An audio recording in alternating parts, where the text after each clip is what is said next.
Vous êtes-vous déjà demandé s'il existe un plan de Dieu pour protéger les siens face à la catastrophe inévitable que le monde devra affronter? Alors que beaucoup tentent d'interpréter les signes de la fin des temps, peu comprennent la profondeur et la clarté des paroles d'Apocalypse 3:10. Ce passage n'est pas seulement une promesse, c'est une stratégie divine pour sauver les croyants de la tribulation à venir, un événement si drastique qu'il changera le cours de l'histoire humaine. Pourquoi cela vous concerne-t-il? Parce que dans un monde si incertain, où les crises globales semblent se multiplier, cette promesse est un phare d'espoir et de direction. Elle offre la certitude que Dieu a déjà préparé un chemin pour ceux qui mettent leur confiance en ses paroles. Mais comprendre la profondeur de cette promesse demande plus qu'une lecture superficielle. Il est nécessaire de saisir le contexte, les détails et surtout ce que cela signifie pour l'époque dans laquelle nous vivons. Et si je vous disais qu'il y a bien plus dans cette promesse qu'il n'y paraît?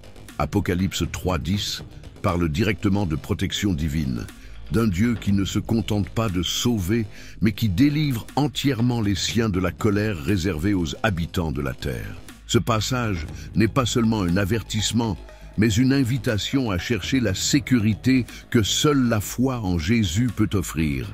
Il ne s'agit pas de religiosité, mais de préparer votre esprit et votre cœur pour ce qui est à venir. La bonne nouvelle, c'est que cette connaissance n'est pas réservée à quelques-uns.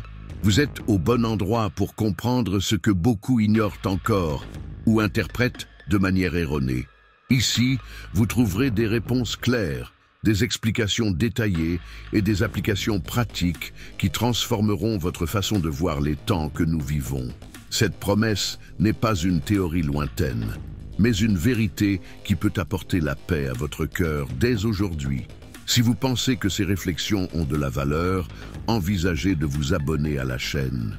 Ainsi, vous continuerez à recevoir du contenu pertinent et édifiant sur les prophéties bibliques et le plan de Dieu pour les derniers jours. Votre participation ici ne renforce pas seulement cette communauté, elle nous encourage également à continuer à partager des vérités qui édifient. Cliquez sur le bouton et rejoignez-nous, vous êtes le bienvenu. Peu de textes dans les Écritures ont autant d'impact pour les chrétiens qui attendent la fin des temps qu'Apocalypse 3:10.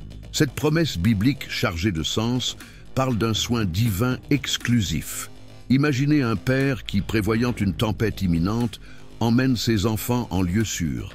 C'est exactement cette vision de l'enlèvement pré-tribulation, le retrait physique des fidèles avant que la tribulation ne balaye le monde avec la colère divine.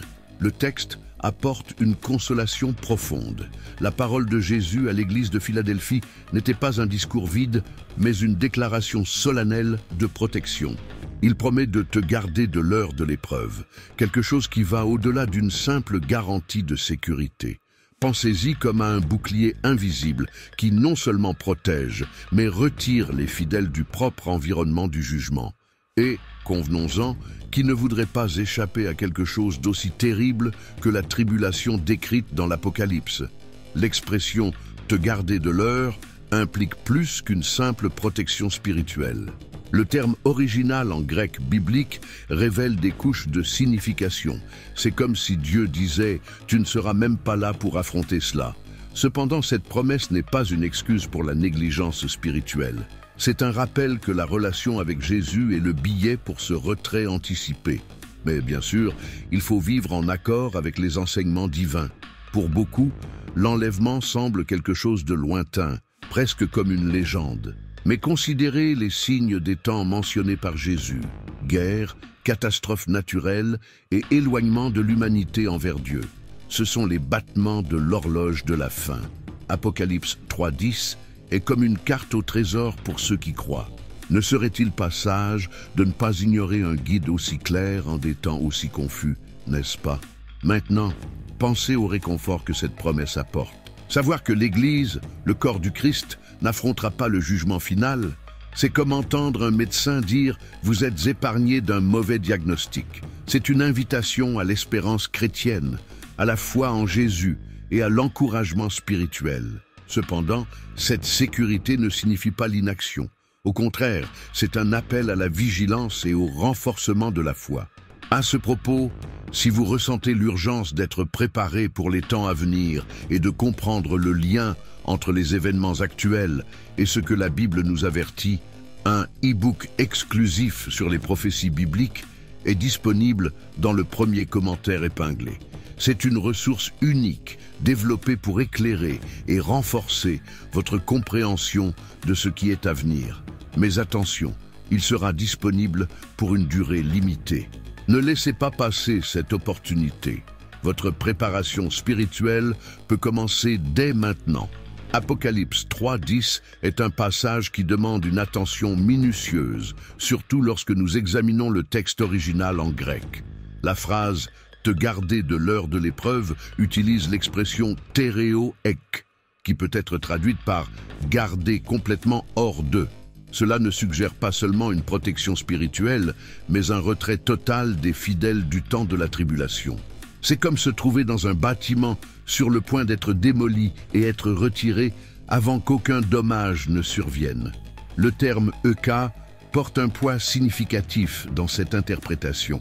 Il renforce l'idée que les croyants seront retirés de l'environnement où la tribulation se produira. Contrairement à simplement endurer l'épreuve, ils seront complètement absents. Imaginez un bateau retiré des eaux tumultueuses avant qu'une tempête violente n'éclate. Cette analogie aide à comprendre le niveau de protection promis dans ce verset. En outre, la construction linguistique du texte soutient une perspective de soins exclusifs. La promesse est faite directement à l'Église fidèle, montrant l'engagement de Dieu à honorer ceux qui persévèrent. Ce n'est pas seulement une promesse pour une époque lointaine, mais un message intemporel qui résonne avec chaque génération de chrétiens. Cela renforce l'importance de rester ferme dans la foi et attentif aux signes. Un aspect fascinant est la manière dont le grec biblique permet une compréhension plus riche que les mots modernes ne pourraient transmettre. Des termes comme « tereo » illustrent un soin actif, une protection constante. Cela nous rappelle que cette protection n'est pas passive, mais implique un engagement continu de Dieu envers son peuple. Dans un monde de plus en plus chaotique, cette certitude est un refuge sûr pour les croyants. Pour ceux qui cherchent des signes de la fin des temps, Apocalypse 3:10 est une pièce maîtresse du puzzle. Ce verset ne se contente pas de décrire ce qui arrivera, mais offre une espérance concrète à ceux qui placent leur foi en Jésus. Et cette espérance, ancrée dans la promesse divine, est un atout précieux pour ceux qui vivent dans un monde où l'incertitude règne. Cette analyse nous conduit à examiner le contexte dans lequel Apocalypse 3:10 s'inscrit.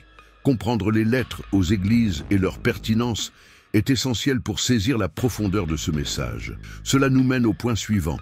Explorer le cadre général de l'Apocalypse et la manière dont il révèle le plan divin pour la fin des temps. Pour comprendre le véritable sens d'Apocalypse 3:10, il est crucial de le situer dans le contexte plus large du livre de l'Apocalypse. Ce livre peut être divisé en 3 parties principales.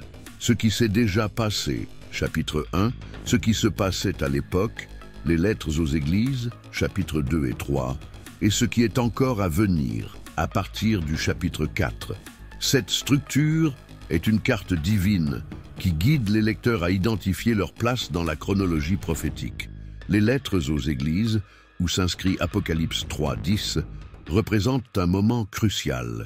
Elles ne s'adressent pas uniquement aux congrégations de l'époque, mais portent également un message éternel. Pensez à elles comme à un miroir, reflétant les conditions spirituelles de chaque ère de l'Église, y compris celle d'aujourd'hui.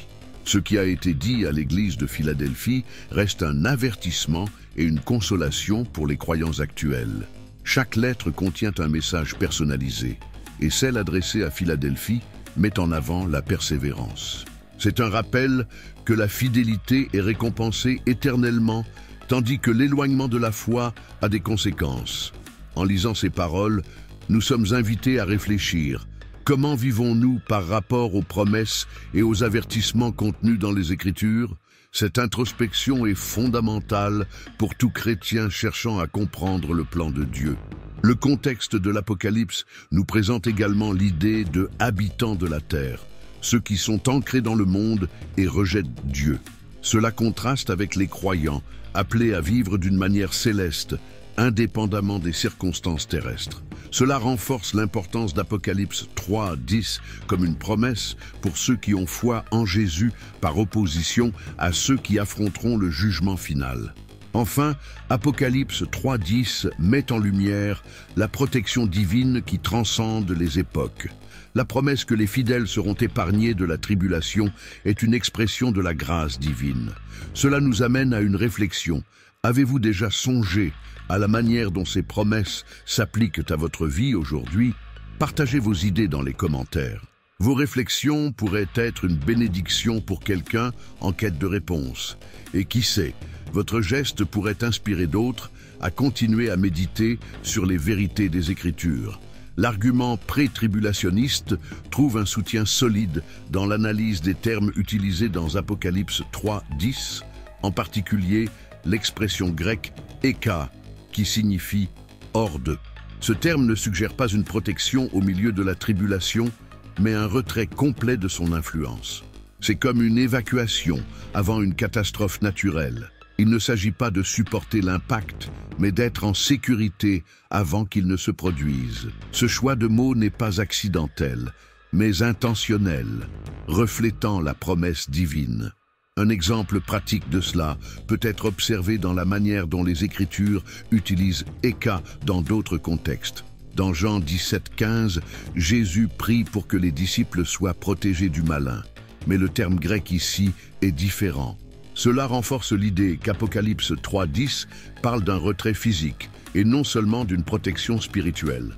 Ce détail linguistique est crucial pour comprendre la vision pré-tribulationniste et la promesse d'échapper à la colère divine. En outre, l'argument pré-tribulationniste s'aligne sur la nature de Dieu révélée dans la Bible. Il est juste et aimant, mais aussi saint et incapable de tolérer le péché. La tribulation est décrite comme une période de jugement, réservée aux habitants de la terre qui ont rejeté sa grâce. Pour les croyants, déjà rachetés par Jésus-Christ, il n'y a aucune raison de subir ce jugement, car leur dette a déjà été payée sur la croix. La métaphore du mariage juif est souvent utilisée pour expliquer l'enlèvement.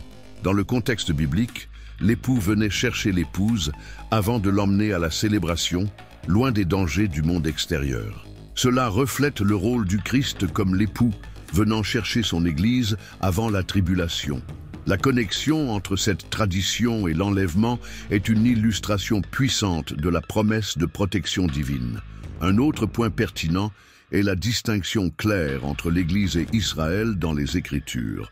La tribulation, également appelée le temps d'angoisse pour Jacob, Jérémie 37, est destinée à l'accomplissement des prophéties concernant Israël. L'Église, en revanche, n'est pas mentionnée dans les chapitres de l'Apocalypse décrivant la tribulation. C'est une preuve supplémentaire que les croyants seront retirés avant cette période de jugement. Les critiques de la vision pré-tribulationniste citent souvent des passages comme Jean 17:15 pour affirmer que les chrétiens resteront sur terre durant la tribulation. Cependant, ces passages se réfèrent à une protection spirituelle pendant que nous sommes dans le monde, et non à la situation spécifique décrite dans Apocalypse 3:10. Lorsque nous analysons le texte grec, la différence est évidente et soutient l'idée d'un enlèvement avant la tribulation. Enfin, l'argument pré-tribulationniste n'est pas seulement une question théologique, mais aussi une source d'encouragement. Il nous rappelle que, quelles que soient les circonstances autour de nous, Dieu a un plan clair et parfait pour ceux qui placent leur foi en Jésus. Cette vision ne doit pas nous conduire à la complaisance, mais à la gratitude et à l'action, en vivant avec la certitude qu'il est en contrôle absolu. L'une des objections les plus fréquentes à l'argument pré-tribulationniste se trouve dans Jean 17:15, où Jésus prie « Je ne te demande pas de les retirer du monde, mais de les préserver du mal ». À première vue, cela semble contredire l'idée de l'enlèvement. Cependant, une analyse plus approfondie révèle que ce passage traite de la protection spirituelle pendant la vie terrestre, tandis qu'Apocalypse 3:10 aborde spécifiquement la délivrance physique des croyants du temps de la tribulation. Des contextes différents nécessitent des interprétations appropriées. L'utilisation de termes grecs distincts dans Jean 17,15 et Apocalypse 3,10 renforce cette distinction. Dans Jean, le mot utilisé pour « retirer » ne porte pas le même sens que « garder de l'heure » trouvé dans l'Apocalypse. Cela indique que Jésus demandait la protection des disciples pendant qu'ils vivaient dans un monde hostile et non une évacuation de la tribulation. C'est comme comparer un parapluie qui protège de la pluie à une évacuation qui nous sort de la zone de danger. Une autre objection courante est l'idée que l'Église doit passer par la tribulation pour être purifiée. Cet argument ignore la suffisance du sacrifice de Christ sur la croix. La Bible est claire en affirmant qu'il n'y a donc maintenant aucune condamnation pour ceux qui sont en Jésus-Christ. Romains 8:1. La tribulation n'est pas un test pour l'Église, mais un jugement réservé aux incroyants, appelés les habitants de la terre. La purification des croyants a déjà été réalisée par le sang de Jésus. L'interprétation historique des Écritures réfute également cette objection. Depuis l'Ancien Testament, Dieu a montré un modèle consistant à séparer les justes avant de juger les méchants. Rappelez-vous de Noé, sauvé de la destruction par le déluge, et de Lot, retiré de Sodome avant que le feu ne consume la ville. Ces exemples sont des échos de la promesse d'Apocalypse 3:10, où les croyants seront épargnés de la colère divine. Certains suggèrent encore qu'Apocalypse 3:10 s'applique uniquement à l'Église de Philadelphie et non aux chrétiens en général. Cependant, les lettres aux 7 églises ont été incluses dans le canon biblique pour toutes les congrégations et toutes les époques. De plus, la promesse de protection est cohérente avec d'autres textes bibliques, comme 1 Thessaloniciens 1:10, qui affirme que Jésus nous délivre de la colère à venir. Cela élargit l'application de la promesse. Une autre critique affirme que l'enlèvement pré-tribulation serait un concept moderne. Bien que la systématisation de cette doctrine soit récente, les bases de cette croyance ont toujours été présentes dans les Écritures. De nombreux leaders de l'Église primitive, comme Irénée et Éphrem, ont évoqué une séparation des croyants avant le jugement final, renforçant ainsi l'idée que cette vision a des racines profondes. Enfin, ces objections servent à affiner notre compréhension des Écritures, nous poussant à étudier plus en profondeur. Elles ne diminuent pas la promesse de l'enlèvement, mais au contraire en renforcent la solidité lorsqu'elles sont analysées à la lumière des Écritures et de l'histoire. Continuer à explorer la finalité de la tribulation nous aide à mieux comprendre le dessein de Dieu pour les habitants de la terre et son plan pour l'Église. La tribulation est décrite dans les Écritures comme une période d'épreuves intenses et de jugement, destinée à éprouver les habitants de la terre. Ce sont les incroyants, ceux qui ont rejeté la grâce de Dieu et adopté les valeurs du monde. C'est un moment de révélation où le véritable caractère humain sera exposé. Pour les croyants qui ont déjà été rachetés, cette épreuve n'est pas nécessaire, car leur foi en Jésus les sépare de ce jugement. Cette période de 7 ans, connue sous le nom de la 70e semaine de Daniel, remplit également un objectif spécifique lié à Israël. Elle est appelée le temps d'angoisse pour Jacob, Jérémie 37, un moment où Dieu traitera directement avec le peuple juif, le restaurant à son rôle central dans son plan. L'Église, distincte d'Israël, a déjà accompli sa mission de proclamer l'Évangile avant cette période. De plus, la tribulation sert de dernier appel à la repentance pour ceux qui restent sur terre. Dieu, dans son infinie miséricorde, offre encore des opportunités de rédemption, même au milieu de sa colère divine. C'est comme un avertissement final, avant le jugement définitif. Une chance pour ceux qui ont ignoré tous les signes précédents de reconnaître la souveraineté de Dieu. Cette période expose également les conséquences de l'éloignement de l'humanité vis-à-vis de Dieu. Le chaos qui domine la tribulation reflète ce qui se passe lorsque le monde rejette les valeurs bibliques et embrasse la rébellion. Pour les croyants, c'est un rappel de ce qui a été évité grâce à l'enlèvement, renforçant la gratitude pour la protection divine et l'espoir offert en Christ. La distinction entre l'Église et les habitants de la terre est claire dans ce contexte. Alors que les incroyants affrontent la tribulation, les chrétiens sont déjà en sécurité dans la présence de Dieu, comme promis dans Apocalypse 3:10. Cette séparation réaffirme que la tribulation n'est pas destinée à purifier l'Église, mais à accomplir les desseins divins concernant le jugement et la rédemption d'Israël. Cette compréhension nous pousse à apprécier encore plus la souveraineté et la justice de Dieu. Savoir qu'il orchestre chaque détail de son plan pour accomplir ses desseins doit inspirer confiance et encouragement.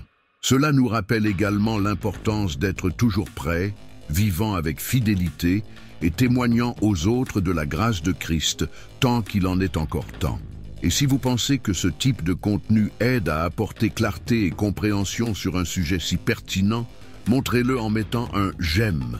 Cela renforce non seulement notre connexion, mais aide aussi davantage de personnes à accéder à ces vérités. Votre interaction fait la différence, et j'en suis reconnaissant. La promesse de l'enlèvement est l'un des plus grands encouragements pour les croyants, car elle affirme qu'ils échapperont à la colère divine qui sera déversée pendant la tribulation. Apocalypse 3, 10 n'est pas seulement une déclaration de protection, mais un puissant rappel que Dieu prend soin de ceux qui le suivent avec fidélité. En ces temps d'incertitude, cette promesse agit comme un phare, guidant les croyants à garder espoir au milieu des épreuves présentes. L'idée d'échapper à la tribulation ne signifie pas que la vie chrétienne est exempte de difficultés. Au contraire, Jésus a clairement indiqué que nous aurions des tribulations dans ce monde. Cependant, la tribulation est quelque chose de complètement différent. Alors que les défis quotidiens sont une occasion de renforcer la foi, la période décrite dans l'Apocalypse représente le jugement direct de Dieu. Les croyants sont appelés à affronter les luttes quotidiennes avec persévérance, en se confiant dans la promesse d'une protection future. Cet espoir n'est pas seulement une idée abstraite, mais une ancre pratique pour le quotidien. Savoir que Dieu a un plan pour sauver les siens du jugement à venir doit inspirer les croyants à vivre avec confiance et objectif. Plutôt que de craindre l'avenir, ils peuvent se concentrer sur l'accomplissement de leur mission dans le présent, aimer leurs prochains, proclamer l'Évangile et vivre d'une manière qui reflète la grâce du Christ. De plus, cette promesse est un réconfort pour ceux qui subissent des persécutions en raison de leur foi. De nombreux chrétiens dans le monde vivent sous une menace constante en raison de leur croyance en Jésus. Pour ces frères et sœurs, Apocalypse 3:10 rappelle que la souffrance actuelle n'est pas la fin de l'histoire. Dieu non seulement voit leur lutte, mais a déjà préparé un avenir où ils seront libérés de toute douleur et tribulation. La perspective de l'enlèvement nous encourage également à adopter une vision éternelle de la vie. Plutôt que de nous attacher aux choses terrestres, nous sommes appelés à nous concentrer sur ce qui compte vraiment, notre relation avec Dieu et notre impact dans son royaume. Cette perspective éternelle nous aide à mieux gérer les pertes, les frustrations et les limitations de ce monde, car nous savons que quelque chose de bien plus grand nous attend. Un autre point important est l'effet collectif de cette promesse sur l'Église. Elle unit les croyants dans une attente commune, renforçant le sentiment de communauté et la responsabilité mutuelle de se préparer spirituellement. En attendant l'accomplissement de cette promesse, les chrétiens sont encouragés à prier les uns pour les autres, à étudier les Écritures et à persévérer ensemble dans la foi. Enfin, la certitude de l'enlèvement est une source de motivation pour les croyants à partager leur espérance avec les autres. Savoir que Dieu offre un échappatoire à sa colère divine doit nous inciter à être une lumière dans le monde, en portant ce message d'encouragement et de salut à tous ceux qui ne connaissent pas encore la grâce du Christ. Cette promesse, après tout, n'est pas seulement un réconfort personnel, mais doit être proclamée comme un témoignage vivant de l'amour et de la justice de Dieu. Une des questions les plus débattues autour d'Apocalypse 3:10 est à qui cette promesse s'adresse réellement. De nombreux critiques suggèrent qu'elle était destinée uniquement à l'église de Philadelphie, mais cette vision est limitée. Les lettres aux 7 églises ont un double objectif: s'adresser à des congrégations spécifiques de l'époque et transmettre des vérités éternelles à toutes les églises. Cela signifie qu'Apocalypse 3:10 est une promesse universelle pour tous ceux qui persévèrent dans la foi en Jésus. Les Écritures élargissent souvent des promesses spécifiques à tous les croyants. Par exemple, les paroles de Jésus aux disciples dans le Sermon sur la montagne ne s'adressaient pas seulement à eux, mais à tous ceux qui suivent ses enseignements. De la même manière, la promesse de protection dans Apocalypse 3, 10 est cohérente avec d'autres textes, comme 1 Thessaloniciens 1, 10, qui affirme que Jésus nous délivre de la colère à venir. L'ampleur de cette promesse ne peut être ignorée. En outre, la répétition de phrases comme « que celui qui a des oreilles entende » à la fin de chaque lettre souligne que le message est pour tous les temps. Les églises mentionnées dans l'Apocalypse représentent différentes conditions spirituelles qui peuvent être trouvées à n'importe quelle époque, y compris aujourd'hui. La promesse d'échapper à la tribulation ne se limite donc pas à une seule congrégation, mais est une garantie pour tous ceux qui sont fidèles au Christ. Un autre point important est que l'inclusion d'Apocalypse 3.10 dans le canon biblique indique sa pertinence continue. La parole de Dieu est vivante et efficace, applicable à toutes les époques. Si cette promesse n'était pas destinée à toutes les générations, il n'aurait pas été logique de la préserver dans les Écritures, en particulier dans un livre qui pointe vers les événements finaux de l'histoire humaine. Cette promesse est également cohérente avec le caractère de Dieu. Il n'offre pas seulement le salut, mais protège également ceux qui lui appartiennent. Cette protection est une manifestation de sa grâce, un encouragement pour les croyants à persévérer face aux épreuves. En comprenant que cette promesse est universelle, chaque chrétien peut trouver du réconfort et de l'espoir au milieu des incertitudes du monde actuel. Enfin, Apocalypse 3.10 n'est pas seulement une parole de réconfort, mais aussi un appel à la préparation spirituelle. C'est une invitation pour tous les croyants à vivre avec un objectif, sachant que Dieu est au contrôle. Et si vous souhaitez approfondir encore davantage votre compréhension des prophéties bibliques et vous préparer aux temps à venir, j'ai quelque chose de spécial pour vous. Dans le premier commentaire épinglé, un e-book exclusif sur les prophéties bibliques est disponible. Il a été conçu pour vous aider à comprendre la connexion entre les faits actuels et les avertissements de la Bible. Mais attention, il sera disponible pour une durée limitée, alors profitez de cette opportunité tant qu'elle est accessible. La promesse de l'enlèvement apporte un immense réconfort aux croyants, surtout lorsqu'ils affrontent des défis et des incertitudes dans la vie quotidienne.